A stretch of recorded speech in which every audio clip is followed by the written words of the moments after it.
What's up, guys? Welcome back to the channel. Here we are with another reaction. In this, we have 10 countries that are secretly pro India, but won't admit it. I wish I could name even one country that won't admit that is. I can name a country just pro India, but I can't name one that won't admit it. I'll say the UK. I'll just say the UK. I'll throw that on the list because I felt like that was due to their history, the least likely country to be on the list. Before we dive in, if you guys happen to enjoy, don't forget to subscribe, give the video a thumbs up. If you would like to support the channel by becoming a member, all you gotta do is hit that join button to receive your exclusive benefits. Let's hop to it. What if I told you that the Indian diaspora, often seen simply as migrants or expats, are now being secretly embraced by world governments as tools of economic power, global diplomacy, and even national identity? From tech giants in Silicon Valley to political leaders in Mauritius, from cultural diplomacy in the Caribbean to immigration reforms in Portugal, nations across the globe are quietly rewriting their stories around Indian influence. But why now? Why are countries suddenly fighting to claim Indians as their own? And what Good does this question. mean for the global balance of power? In this video, we uncover the surprising truth behind how and why the Indian diaspora is reshaping the world order, one country at a time. Why the world is quietly embracing Indians. Over 35 million Indians live abroad. But this is not just migration, it's global transformation. The Indian diaspora is the largest in the world, with over 35 million people living in more than 100 countries. But this isn't just about numbers, it's about impact on economies, innovation, and diplomacy. Countries are now strategically integrating Indians, not only for labor, but for leadership, culture, and national prestige. And what's more shocking? Many of these countries are shifting their national narratives to claim these Indians as symbols of shared identity and mutual growth. U.S. America's Silicon Valley runs on Indian minds, and Washington knows it. From the boardrooms of tech giants to the buzzing energy of startups, Indian professionals are everywhere. Names like Sundar Pichai, Google, Satya Nadella, Microsoft, and Arvind Krishna, IBM, are no longer just success stories. They're part of a geopolitical strategy. The India produces absolutely incredible leaders. When you look at the CEOs of these top freaking companies and them being Indian, I think that, I mean, the proof is in the pudding. That just goes to show you uh, what Indians and what India is capable of. So let's keep it going. Indian-led startups like Instacart and Nutanix are reshaping the tech landscape, driving innovation and investment. The U.S. has reformed its H-1B visa and green card processes, ensuring that Indian professionals don't just work, but stay, build, and lead. These changes have fueled a wave of Indian entrepreneurship, with new companies emerging in artificial intelligence, fintech, and biotech. Indian Americans now represent a rising political and economic elite, influencing U.S. policy, culture, and business. Powerful networks like TE Silicon Valley and Indiaspora connect leaders, mentor startups, and shape the future of technology and governance.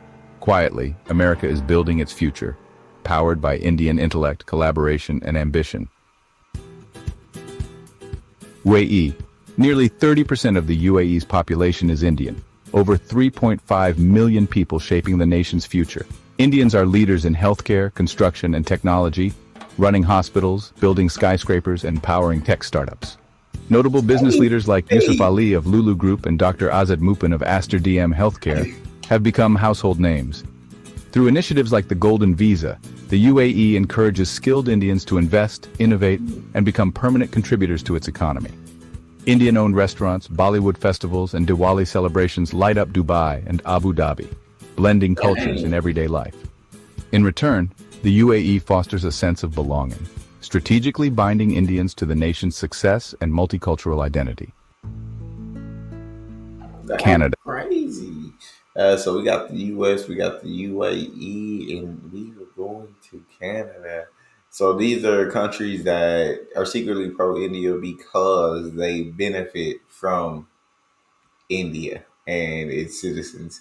Um, as they do. I mean, they do help more startups. They do help the economy, especially when they're creating or they're at the top of these incredibly giant companies here in the U.S.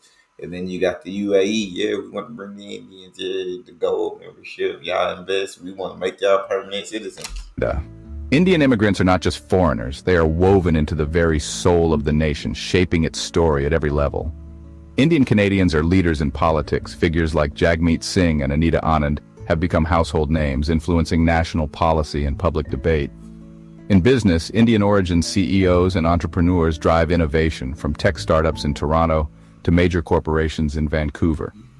Indian festivals like Diwali light up Canadian cities, drawing crowds from all backgrounds and symbolizing unity and diversity. Indian cuisine, from butter chicken to samosas, has become a staple in Canadian restaurants, reflecting the deep cultural exchange. For Canada, Indian identity is not just an addition, it's a source of strength, innovation, and pride. Okay, Mauritius. Canada. This island nation isn't just friendly to Indians, it was shaped by Indian migration, history, and culture. Oh, In the 19th century, thousands of Indians arrived as indentured laborers, laying the foundation for a unique Indo-Mauritian identity. Today, over 70% of Mauritius's population is of Indian origin, and their dang! influence is everywhere, from language to daily life. Schools across Mauritius teach Hindi, Bhojpuri, and Tamil, preserving Indian languages for new generations. Indian festivals like Diwali and Holi are celebrated as national holidays, uniting the country in vibrant tradition. Indian cuisine, music, and rituals are not immigrant customs, they are national traits woven into Mauritian identity. Prime ministers of Indian descent openly use this connection to build powerful diplomatic and economic ties with India.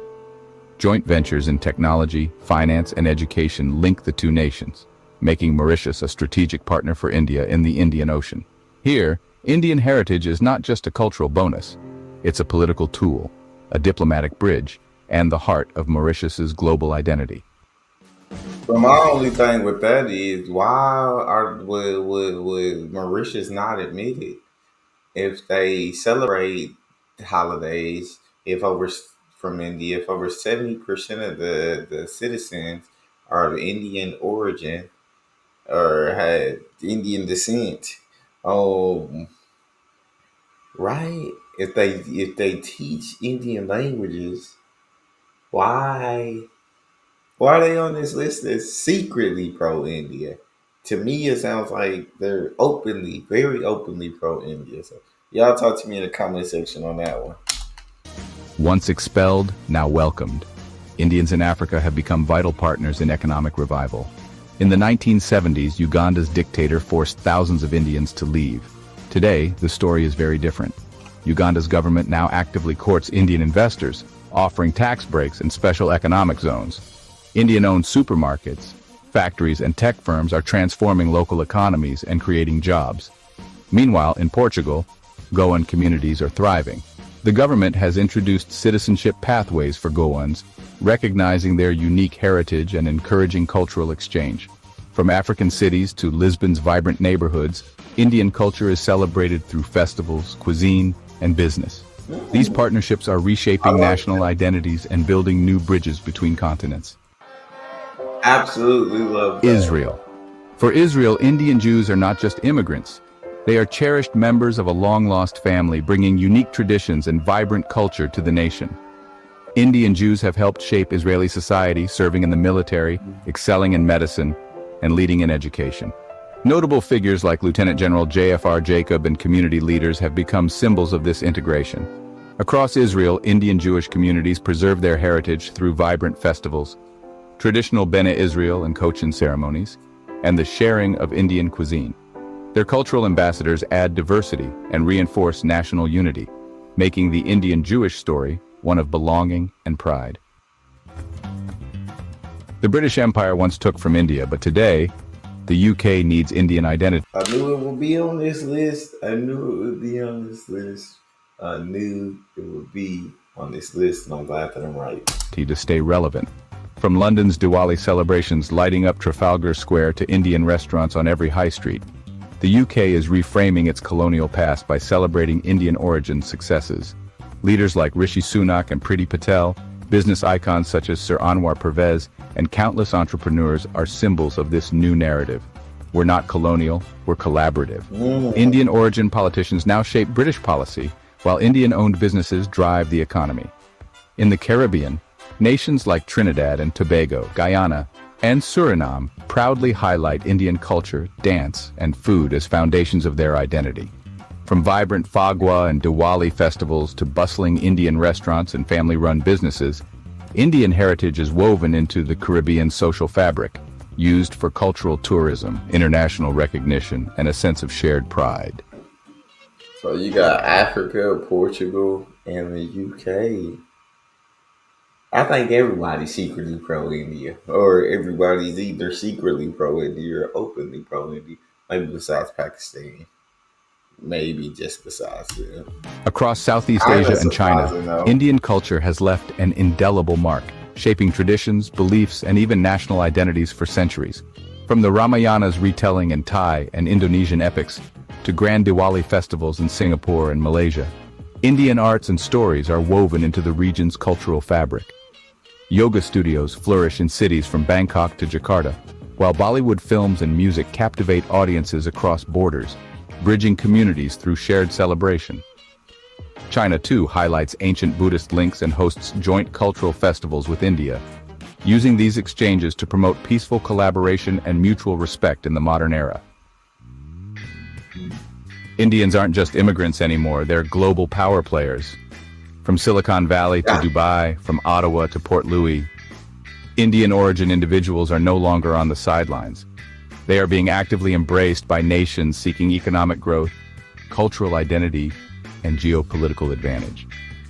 The Indian diaspora isn't just shaping their host countries, they are helping to redefine the very idea of nationhood in the 21st century. The question is, who's next? Subscribe for more stories like this and let us know in the comments which country's Indian diaspora you think has the most impact today. Shout out to India. And who's next? Who's gonna follow in those footsteps? But yeah, like I said, it seems like in one way or another, everyone is either secretly pro India or openly pro India, or you're Pakistan. You can't stand them.